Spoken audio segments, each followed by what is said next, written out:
Саид Мукаррам Абдулқодирзода, раиси шӯрои уламо ё ба истилоҳ муфтии Тоҷикистон, бо гузашти як ҳафта аз ҳамлае ки ба ӯ сурат гирифт, дар манзилаш зери назорати табибон қарор дорад. ҳарчанд дар шӯрои уламо гуфтанд ки вазъи саломатии ӯ хуб аст, вале имрӯз 18 сентябр хонаводааш ба хабарнигори радиои Озодӣ иҷоза надоданд, то бубинад муфтӣ дар чӣ ҳол қарор дорад.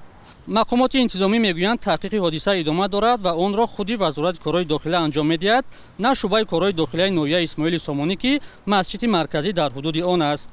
чанде аз шоҳидони воқеа ба хабарнигори радиои Озодӣ гуфтанд, ҳангоми ҳамла ҷавон ба Саид Мукаррам Абдулқодирзода дарафтода садои шӯру ғавғо шунида мешуд. бо он ки чанде аз намозгузорон ба ҳимояти муфтӣ шитофтанд ва аз амалҳои он ҷавон пешгирӣ намуданд, корт ба пешонии Абдулқодирзода расидааст.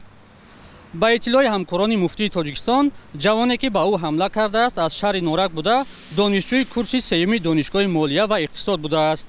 гуфтанд тахминан 20-21 сола аст ва тафсилоти бештарро намедонанд.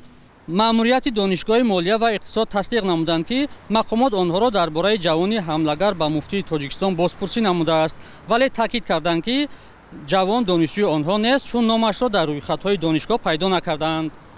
бо вуҷуди он ки ин ҳамла авбошӣ унвон гирифт, вале мақомоти давлатӣ то ҳол дар ин бора шарҳе нашр накарданд.